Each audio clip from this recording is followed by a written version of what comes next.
For years, we've witnessed the slow-motion collapse of Kody Brown's plural family. One by one, Christine walked away, then Janelle, then Meri. Yet through all the chaos, a single pillar stood firm: Kody and Robyn's supposedly unshakable bond. They were framed as the endgame, the destined soulmates, the couple who gave up everything in the name of their legendary love. But what if that love is based not on strength, but on favoritism, on secrecy, and above all on, many people think, a constant stream of TLC money that ultimately turns to dust? Today, we're lifting the lid on a tale that has been playing out off-screen, hidden in court papers and the cold hard truth of financial meltdown. We're joining the dots from insider tips, discreet whispers from former production crew, and insider theories which all bring together a picture so spectacular, it redefines everything we believed we knew about Kody and Robyn Brown. Before we dive into the dump truck of evidence and speculation, you know what to do. You want to be at the forefront of every sister wives surprise and plot twist. Click that like button now. It tells YouTube that you don't want to miss this one. And if you haven't already, subscribe to Reality Recap and hit that bell because you won't want to miss 1 second of what is coming next. Alright, let's get started. To make sense of the blast, you need to know the pressure cooker first. Ever since the family's unofficial disintegration last year, Kody and Robyn have lived in what can only be likened to a gilded cage of their own creation, and only now is the gold plating peeling off at warp speed, revealing rust and rot underneath. It starts not with a sensational battle but with a letter. A certified notice sent to Robyn's upscale Flagstaff estate, the so-called Shiro Chateau. Although the public record is sealed, a source close to their legal team purportedly says the Browns filed for Chapter 13 bankruptcy in secret some 9 months ago. And this was no ordinary debt consolidation. It was, according to the insider, a full-blown financial meltdown. So why was it? The TLC funds, though substantial, were being divided among fewer and fewer individuals, yet the checks just kept on coming.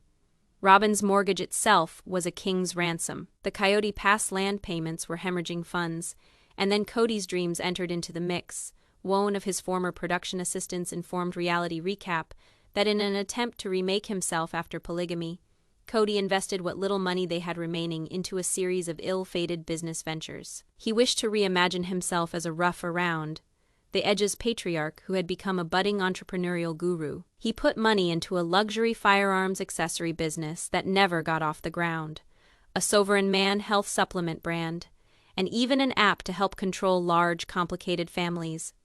Oh, the irony. Every last one of them, according to our source, failed spectacularly.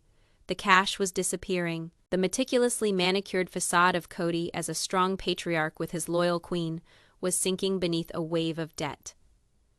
That was the setting for the explosion, the relentless stress of impending financial disaster. Imagine the ambiance in that house, the spacious 5 bedrooms, the open areas, the glass cabinets storing figurines. Suddenly, everything starts to look less like a home and more like a mausoleum for a lifestyle they can no longer afford. And Robyn, the wife who invested more than a decade crafting her image as the demure, dainty, and favorite wife. Those close to her say that she was not handling it well. The mask, so to speak, started to slip. Initially, it was denial. Robyn reportedly told her daughters that Kody would make it right. He was her protector, her hero, the one who always had a plan. But with the pile of copies mounting ever higher, denial was replaced by resentment. And in accordance with our hypothesis, that resentment began to manifest itself in passive, aggressive forms that veteran viewers would recognize at once. Tiny tiffs over groceries were actually disguised battles over an investment that hemorrhaged $50,000. Flipping out about a child leaving a light on was actually over the appalling prospect of their electricity being turned off. And then there was Kody himself. He was coming apart at the seams. Kody Brown's whole identity had always been based on being the head of a huge, impressive family. To him, he was the king of a successful kingdom. But one by one, his subjects defected. Christine, Janelle, and Meri didn't just leave him. She thrived. Christine had a new husband, a new show, and the whole backing of supporters. Janelle was living life on her own terms, creating financial freedom and living with her children. Even Meri had her own bed and breakfast and was finally discovering her own voice. They were all success stories.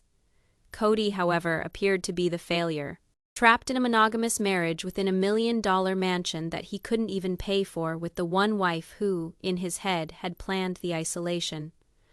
According to the source, Kody began replaying every piece of Robyn's advice and every teary manipulation through a darker lens. The tender-aged children who supposedly needed him around non-stop. To him, that became a ploy to monopolize his time and resources. The grand, expensive Flagstaff house, a financial trap, the constant craving for emotional reassurance, nothing more than a way to drain him of the energy he needed to salvage their collapsing empire. This was the turning point of the story, a turning point that involved a lot of blame within their secluded mansion where there was no other wife left to soak up tension or act as scapegoats. Kody and Robyn redirected their shared frustration and fear against the only possible target, each other. The initial public crack, as related by one supposedly close to the community, burst. Kody paced back and forth in front of his front yard, yelling into his phone. Neighbors reported hearing him yell such things as, "They took it all and I have nothing left to give." But he wasn't yelling at an estranged wife. The insider says he was being refused a key line of credit by a loan officer. And when he finally retreated back inside, the actual storm erupted. Robyn, having witnessed the whole meltdown from the window, supposedly confronted him, not with empathy, but with anger. "Why are you shaming us in front of the neighbors?" She reportedly snarled. For Kody, this was fuel on an open fire. Here he was fighting for their survival, and all she was concerned about was the collapsing image. What ensued, the source claims, was a shouting match that lasted for hours. It was the first time ever that Kody supposedly let loose his whole unvarnished narcissistic fury at Robyn. No witnesses, no cameras, no apology for his reactions. He shouted at her for being allergic to work, for thinking of him only as a walking, talking ATM. Robyn fought back with her signature moves, the shaking lip, the torrent of tears, the "why are you being so unfair to me?" act, but this time, it all failed. Kody's anger was too intense to be calmed by drama. That is when something new emerged. Robyn's own anger. She reportedly shot back, insulting him as a failed leader whose ego and temper had pushed everyone else out. She brought in the other wives, reminding him she'd put aside her dream of sisterhood for him only to see him fail. First at maintaining the family unit intact, and now at maintaining them financially afloat. That battle broke the seal. The unstated grudges that had been pent up for years, suddenly were out in the open, unable to be pushed back under. After that day, the house came to be talked about as suffocatingly toxic. The older children, Dayton, Aurora, and Brianna, were said to be walking on eggshells, fleeing to their bedrooms to escape the tension. Solomon and Ariella were supposedly isolated from the worst of it, but even they could feel the Cold War brewing between their parents. It is against this backdrop of animosity that we arrive at the most crucial part of the story, the recording. Why would Robyn, the woman who preached loyalty and togetherness above everything else, tape her own husband secretly? Our inside theory, based on years of behavior study and insider gossip, is that it was all strategic. Robyn was always a survivor. She knew the ship was sinking, and she had already spotted a lifeboat. She could glimpse Kody's rages, sharpening, intensifying, focusing more and more on her. She was no longer the beloved queen. She was becoming the scapegoat, the punchline, the one who was blamed for all that went wrong. And she knew, if and when it all fell apart, Kody would turn the tale to make her out the bad guy, the manipulator, the hanger, on, the family wrecker. So the taping, we feel certain, wasn't done out of sheer terror of her physical well-being, although that might have been part of it. It was, in large measure, a survival tool. A trump card proof she might use to revise the story, to protect her reputation, and most of all, to secure her own financial future should divorce become a possibility. She needed evidence that it was him, not her. Kody was the one out of control. Kody was the one rewriting history. Kody was the one who was screaming insults, and Robyn knew it. She had to get him at his worst, and with the overwhelming pressure they were facing, she wouldn't be waiting too long. Their last screaming argument started, strangely enough on a moment that ought to have brought them together in mourning. Forma lured that the Coyote Pass land was going into foreclosure sale. The dream was over. The land they had wept over, fought over, and based their whole future on was being taken away. But rather than crumbling, Kody did something unexpected. And Robyn, our insider tells us, was prepared. She reportedly dropped her phone onto the kitchen table, half concealed by a bowl of fruit, and hit record before Kody even walked in. Then she dropped the bombshell, knowing just what would ensue. That tape, allegedly said to have been submitted to court, is said to be more than an hour long. While the entire audio has not leaked, pivotal quotes given to us are downright terrifying. It starts with Kody's incoherent anger, bursting through the kitchen, slapping his fists on the granite countertops, fulminating against the bank, the government, and naturally, the other wives. They did this, he yells. Christine and Janelle, with their attorneys and their entreaties, they drained us dry, they wanted me to fail, and they got their wish. Robyn's tone initially is cool, nearly smirking. Kody, it is not their fault, we made investment errors. That one sentence ignites the firestorm by deflecting blame from the others.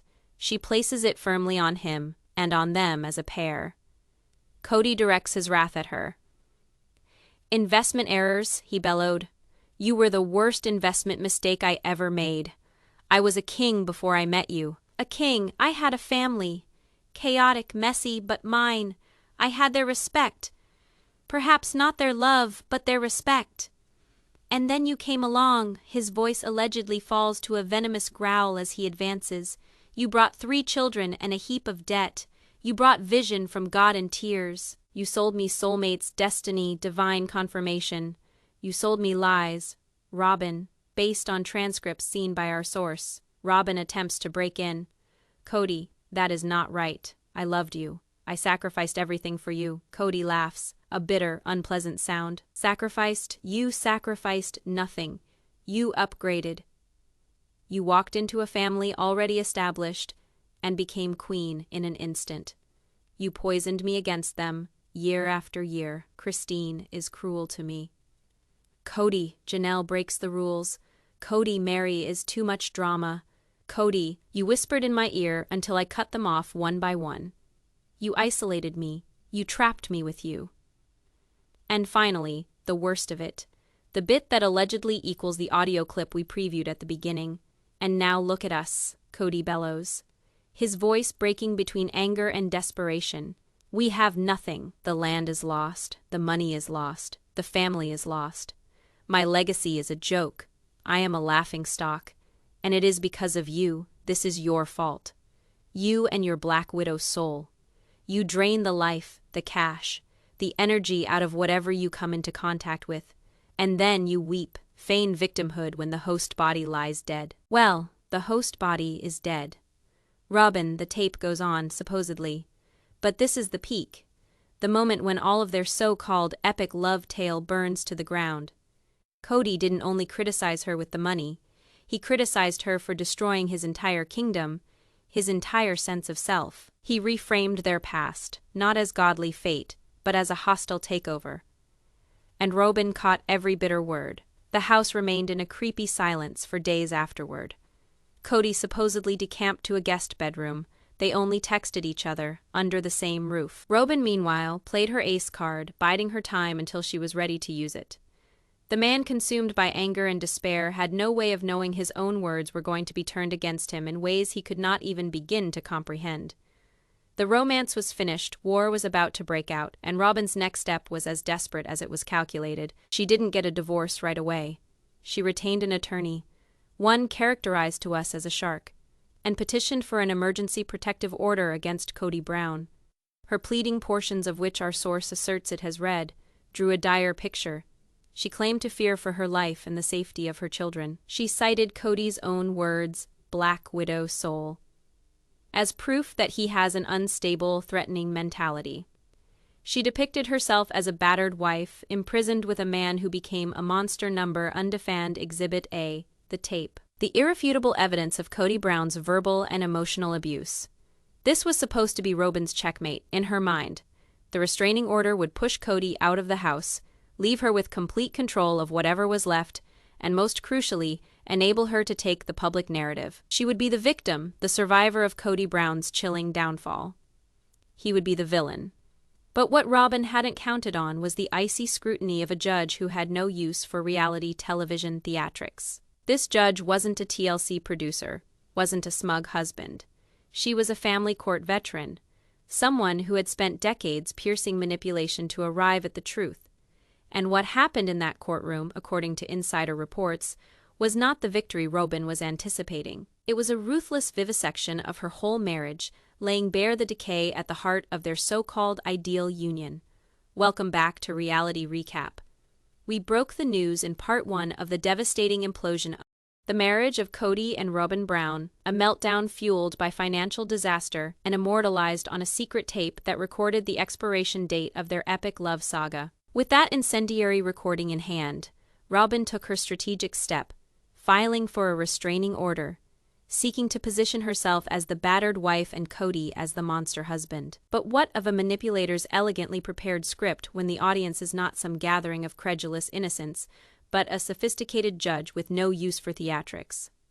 The outcome, as our sources tell it, was disastrous. The trial was held in a cramped, antiseptic Flagstaff courtroom. No cameras, no production staff, just reality. On one side, Robyn, said to have been dressed in conservative attire, her face an artificial mask of practiced grief, flanked by her high-priced attorney. On the other, Kody, disheveled, defeated with a court-appointed attorney because insiders said he couldn't afford his own. The king had lost his crown. The centerpiece of the hearing was, of course, the recording. Robyn's attorney played the most vicious excerpts. The Black Widow soul outburst, Kody declaring she was his biggest investment mistake, his screams blaming her for the loss of his family.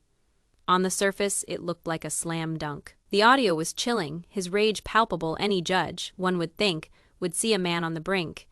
A clear danger to his wife and children. Then Robyn testified. In what seemed to be real tears, she constructed her narrative, locking the door to her bedroom at night, her increasing fear that his raging words would spill into blows. She stood as the ultimate role, the shaking mother shielding her children from a fallen father. Then Kody spoke. His under-resourced legal representation could little more than allow him to tell his side. He confessed the words, confessed the anger, but claimed it was out of desperation, not menace. He talked of the suffocating despair of financial devastation, his family in shambles, the intolerable loss of power. He begged that he had never, and would never, physically hurt Robyn or the kids.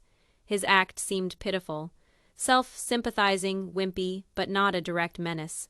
At that point, it still looked cut and dried, until the judge took matters into her own hands and started asking her own questions, and this is where Robyn's whole plan fell apart. The judge, our source tells us, did not pay attention to the drama. She didn't focus on the yelling or how loudly Kody was yelling. Instead, she analyzed the language itself. Her first questions were for Robyn, Mrs. Brown.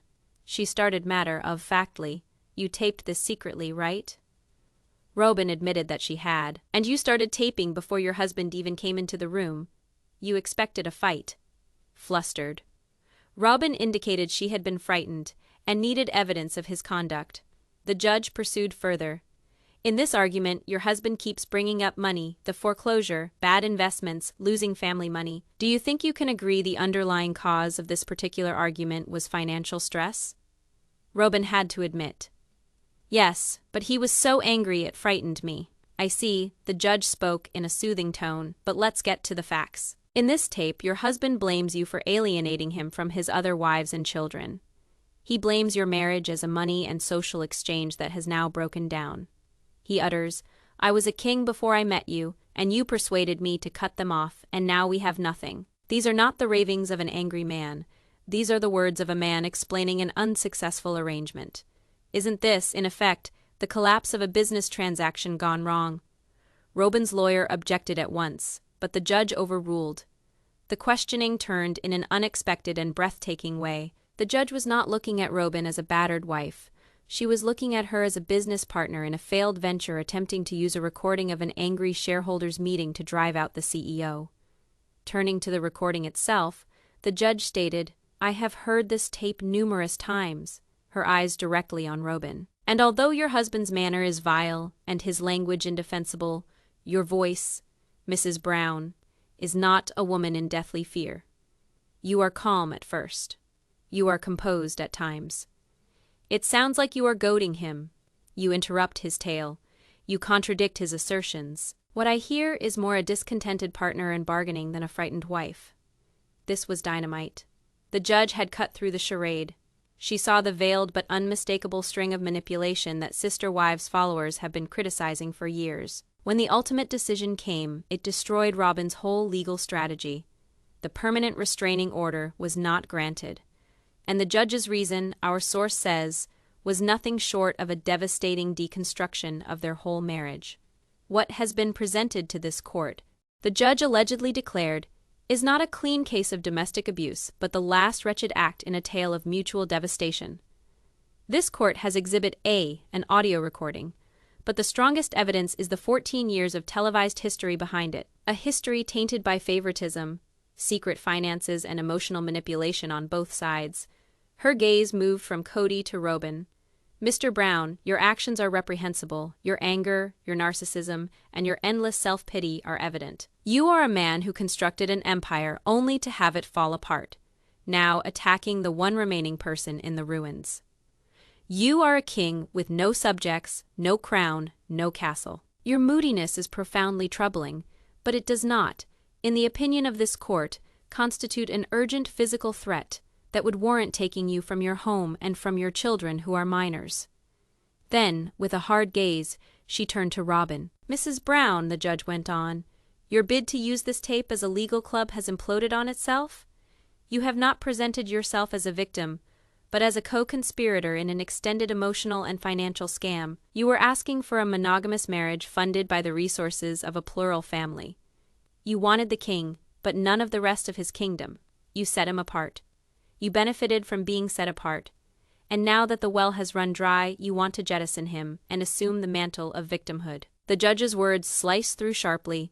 This recording does not indicate that you are in peril. It indicates that your so-called love affair was really a transaction. And when the money went away, so did the love. This is not a criminal case, it is a divorce. Proceed accordingly. And with that, she threw the case out. The courtroom was plunged into stunned silence. Robyn was said to have been white as stone, her victim mask broken. Kody, hardly vindicated, was spared the ignominy of a restraining order. But the judge's sentiments were much more condemnatory than any piece of paper. They expressed what millions of viewers had been screaming for years. This was never, ever a romance. This was a poisonous business arrangement turned bad. The repercussions were instantaneous and agonizing. The fantasy had been destroyed. There was no going back. From inside sources, Kody left the family home that same day, not on account of a judge's decision, but because there was simply no more to be said. Their union was already an empty cadaver, and the judge's decision was its obituary. He allegedly bagged a few items and, rumor has it, is now jumping between the houses of devoted male friends, guys who still see him as the besieged patriarch. Robyn, on the other hand, stayed behind in the Shura Chateau, a castle she had held on to, but a kingdom she had lost some time ago. The restraining order had not worked, but she had worked effectively to banish Kody for good. Now, she confronts the hard truth she has been running from all her life, that she is a single mother, this time without the buffer of a husband or a paycheck from a network. Foreclosure is in process, bankruptcy is on the horizon, and her future is bleaker than ever. And then, the kids, maybe the saddest aspect of this tainted downfall, Dayton, Aurora, and Brianna. The children Kody legally adopted are now young adults torn between fierce loyalty to their mother and the ache of losing the only father figure they truly had. As for Solomon and Ariella, the so-called sacred offspring of the perfect union, they are now trapped in a fractured, toxic home. Their parents, who used to parade their love as ordained by God, now burn with hatred so strong it dwarfs anything they ever knew as love. Their future will be governed by visitation calendars, custody arrangements, and the bitter truth that their family was founded on nothing more substantial than sand. Now, let's move to the response from the originals. Christine, Janelle, and Meri. Christine, by one very close to her, felt what can only be termed a deep, melancholy sort of validation. For years, she had been portrayed as the jealous, cantankerous wife who couldn't possibly accept Kody and Robyn's so-called ideal love. But now, the world and a judge had finally glimpsed the reality. There was no gloating, no smug, I told you so, just an aching sadness for the entire debacle. For the smaller children caught in the devastation. Christine has her own life, her own love, and she is intent on getting on with it, at last clear of the turmoil of the Browns. Janelle's response, according to reports, was that of tired practical resignation.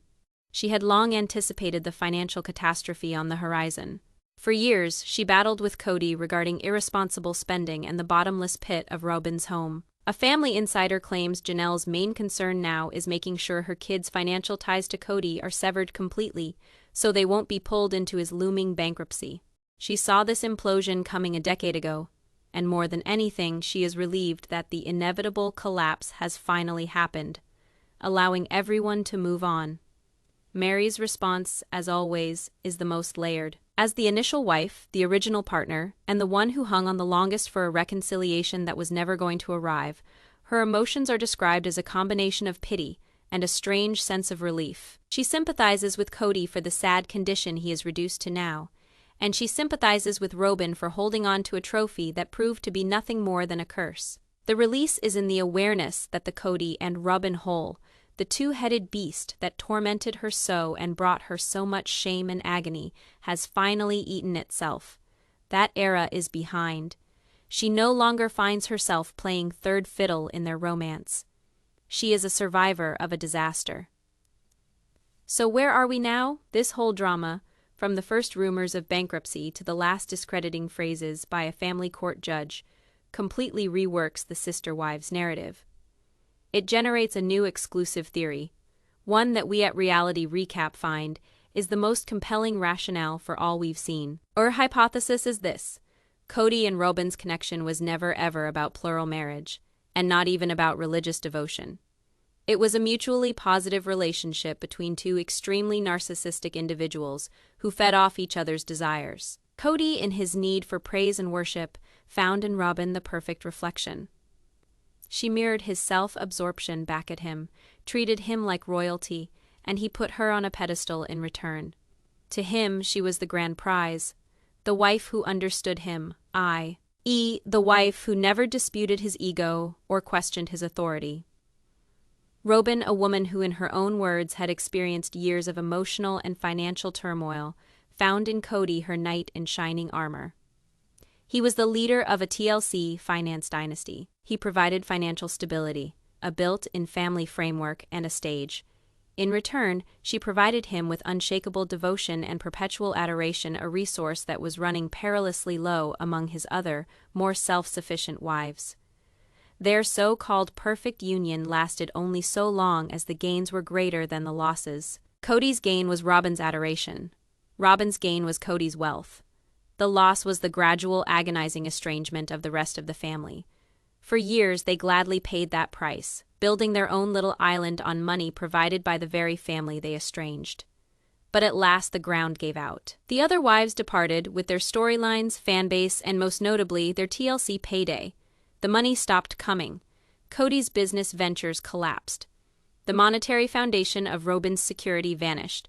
Without the fortune, Robyn no longer regarded Kody as her savior. She regarded him as a failed leader, a bad provider. Her loyalty, always conditional, dissipated, and without Robyn's ceaseless adoration, Kody no longer regarded her as his ideal soulmate. In his eyes, she was now a liability, a drain, the cause of his fall. His love, which had always been an expression of his ego, soured into hate. The notorious screaming fight wasn't the conclusion of their romance. It was the conclusion of their contract. The judge's statement simply formalized matters. Their business was concluded, and the account was in arrears. The rest is wreckage. Kody Brown is left a man lost. A patriarch with no family, a king with no kingdom. He has lost everything: his wives, the dignity of many of his children, his fortune, and his integrity. He has left a cautionary figure for the dangers of unchecked ego, and for the tragedy of exchanging a true family for an illusion. Robyn Brown is a queen who finds herself isolated in a foreclosed castle, being surrounded by lavish baubles but completely alone. She won her monogamous marriage, yet lost the stability and sisterhood she always professes to desire. She is the embodiment of the fact that victory at any price will most likely result in losing everything of true value. The most cruel irony is that in their attempt to show that their love was the most epic and special of all, Kody and Robyn created a tale that was neither epic nor special, but tragic and pathetic. They did not create a legacy of love, they constructed a monument to selfishness, and now each is stuck in its shadow. This reality recap is an ending story. Not only the ending of a marriage, but of an era. The last page of the Brown family book has been written, not by television producers, but lawyers and judges in the stark, harsh terms of bankruptcy documents and restraining orders. And it is more gripping, more dramatic, and more heartbreaking than anything we ever witnessed on television. Thanks for watching this in-depth. This was a tough one, compiled from several different reports and sources, all of which told the same sad tale. Now we want to know your thoughts. Do you think this account is true? What does the judge's decision tell us about their relationship? Share your comments and theories below, and let's begin the conversation. And as always, if you enjoy this sort of in-depth analysis and exclusive reporting, be sure to subscribe to Reality Recap. We'll be here detailing every twist and turn of this developing story. Until next time, stay well.